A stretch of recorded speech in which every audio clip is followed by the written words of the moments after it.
Hey, Ken. Good to see you, buddy. First one chiming in tonight.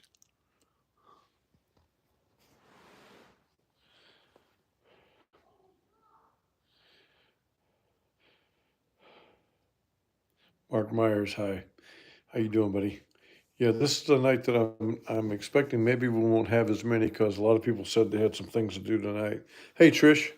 Yeah, a lot of people said they had some things to do tonight, and so we may not have a big crowd, but we're going to have a session to look at and to think about.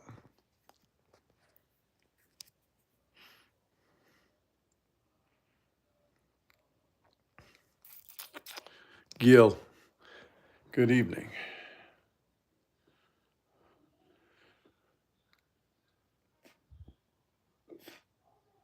Get the crowd together.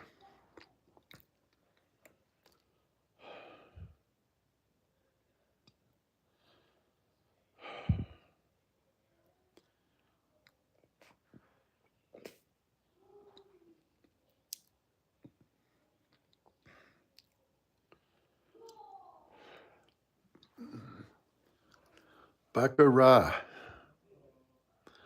the best game in the house to play professionally, that's for sure. And I'll explain some of that tonight. Shared some things with Chuck Ritter and with Donald Soup Campbell today, and wrapped that around a nice long phone call that I had.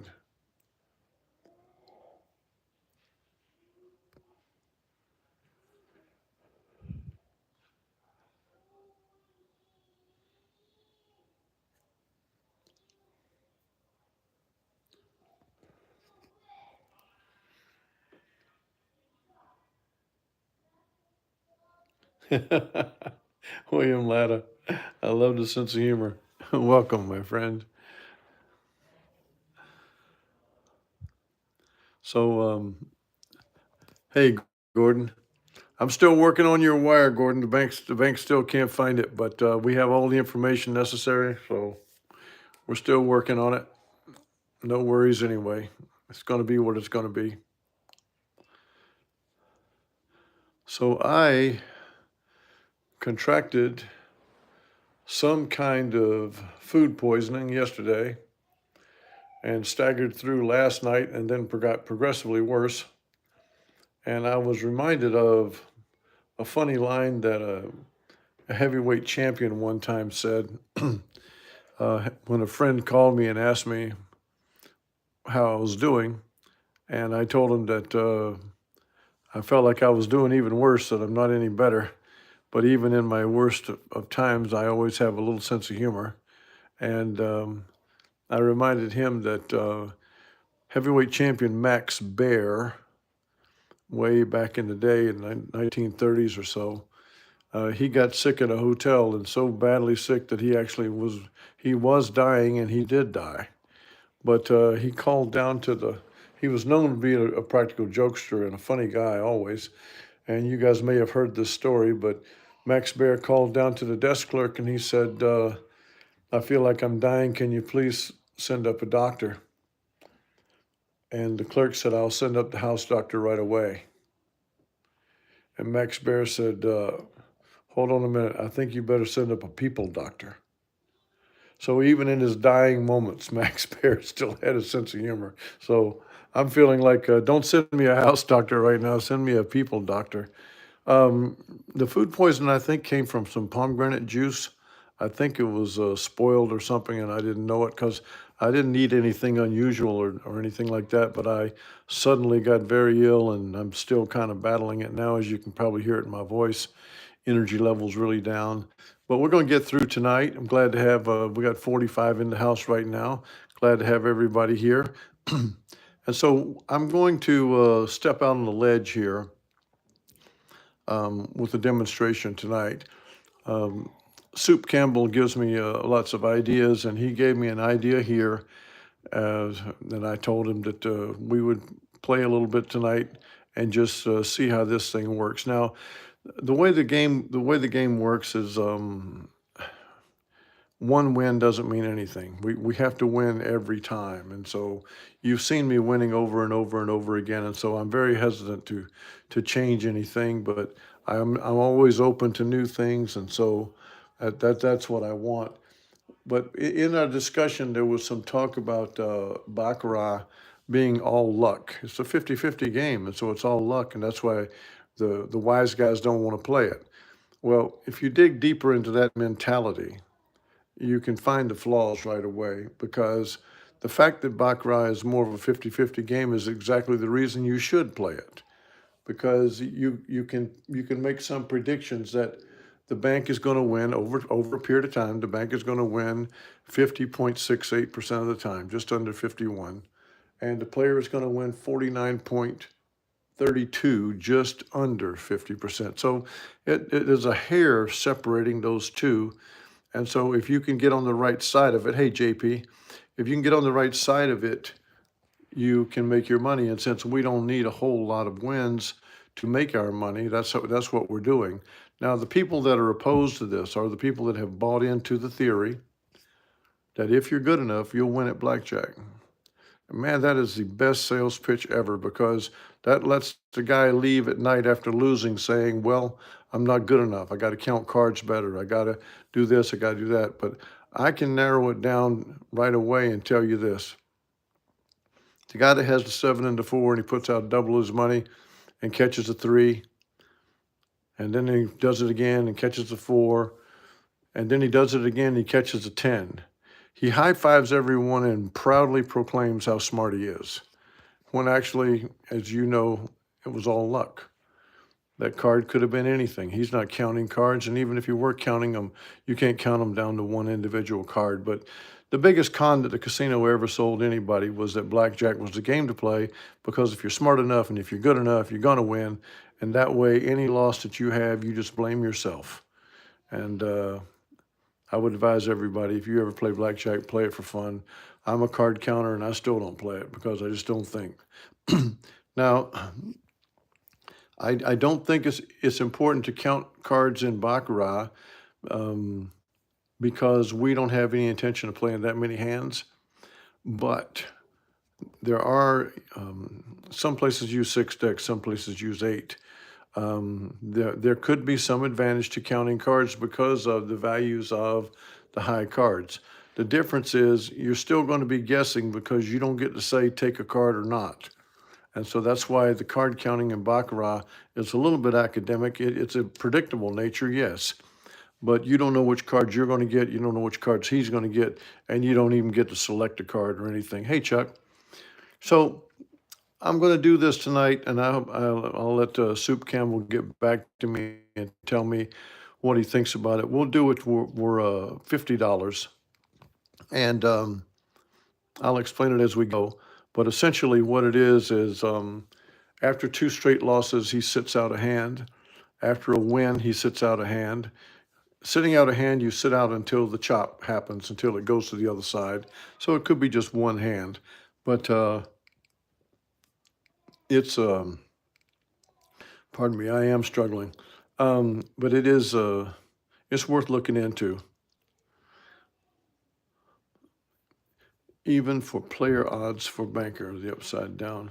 Well, the banker has maybe what is it, like a 1.3% more frequent hit than the player. So the banker streak is usually a little more prevalent than the player streak, but it can streak either way. Hello, Larry Gessler. How you doing, buddy? So what he suggests to do is we burn a hand right here, and we're going to play opposite for $50. Okay, so we got a player bet for $50. We're starting at 80,200. We're going to try to get to 80,400, playing in this this way that I'm not familiar with, and so forgive anything that happens. This is a demonstration for tonight. This is the way we work the workshop.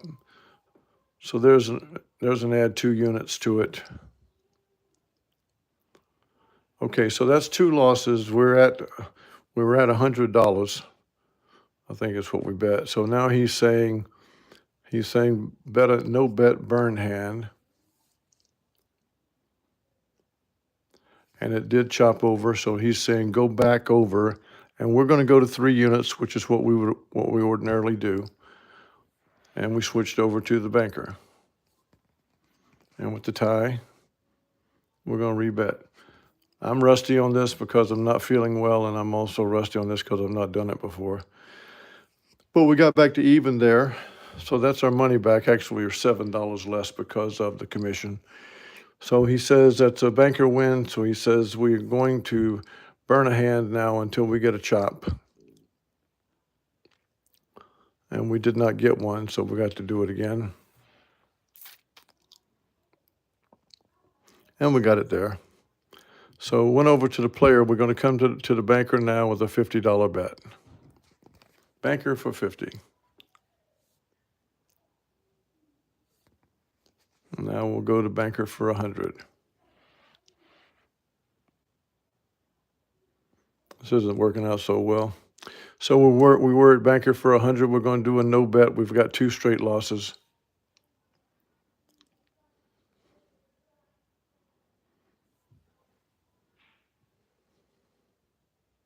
We got to get a chop over to the player. There it is. So we'll come back in with a $150 banker bet.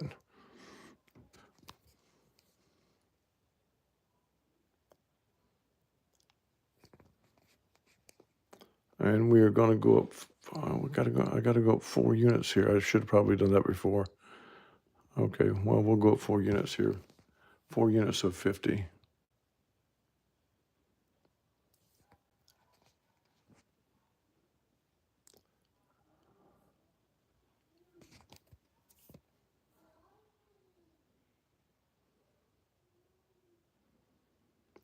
Okay, so now he would sit out, and we were at 550 with the banker win.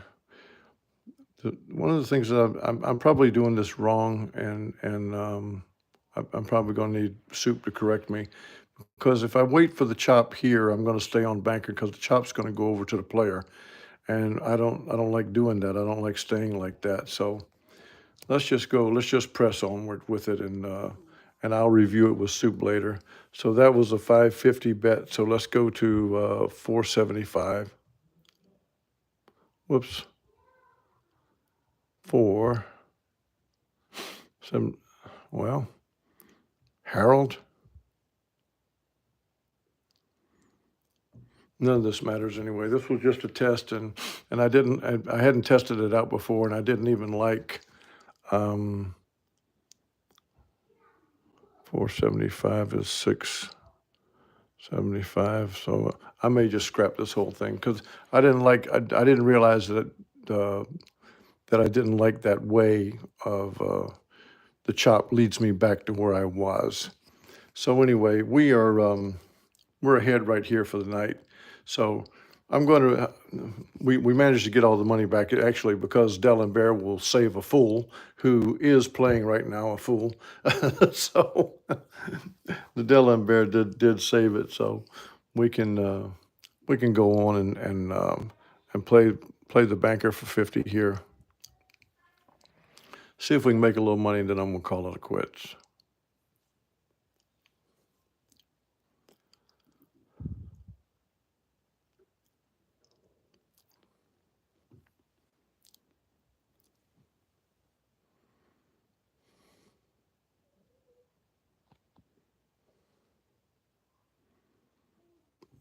And now we're up 100.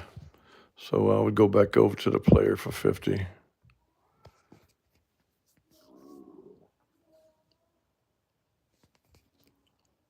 And one more time on the player.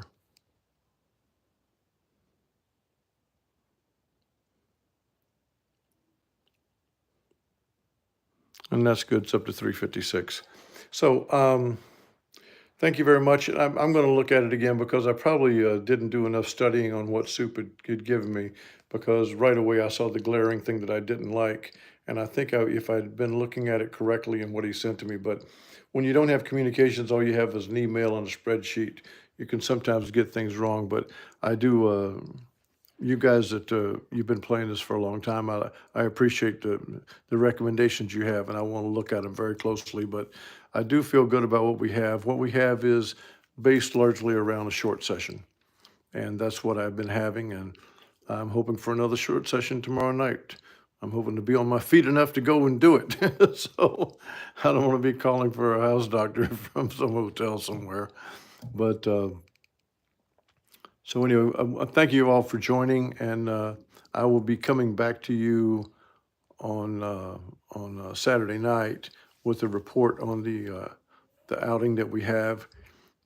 We've been getting money in from everyone. We have some money hung up from Cali KB. It's hung up in a PayPal, but it'll eventually come out. And we have Gordon's money hung up in an international wire at the Swift, with the Swift codes or whatever they're doing, but we'll figure that out too. And they're already in, because I know when you got it going, you got it going. Thank you to everyone for wishing me well. I am an old codger, but I'm a little bit leathery, so I can hang in there. And thank you all for liking this session, even though it was a little bit certainly uneven, because I found myself in a situation I was expecting. But the beauty of it is, even when I found myself in an awkward position, that wow, Dave Kokalis, me sensei. Nice to see you pop in here tonight, Dave. Thank you, buddy. Yep, I think I got a little food poisoning from some pomegranate juice. I think that's where I got it from. That's what makes me feel this way. So trying to stay hydrated and get a little food in me and rest up. But thanks to all of you for liking it. Chris Hansen, come on back on Saturday night. I'm going to report what my live session at the casino goes like, and then I'll show you some more on a Saturday night, Chris, so that you'll see. We win at Baccarat. That's what we do. We play winning Baccarat. Baccarat is roughly a 50-50 game, but that doesn't mean you only win half. There's ways to play this game in your selection and certainly in your betting, which is what happened here. Was the D'Alembert betting is what gave me the money. So thank you, Harvey. I appreciate you, sir, very much. Chris Hansen, I expect you to be back. Thank you. And Dave Kokalis, the greatest musician in Bloomington. I love having you in here. You know that. So to all of you, I love you. Thank you for liking this session, and I will be live playing tomorrow night, and I'll be back with you at 9 p.m. on Saturday night. Oh, you got to get a look at the king before I go. Okay, yeah, there I am, looking terrible as usual. So thank you to all of you. Have a great night.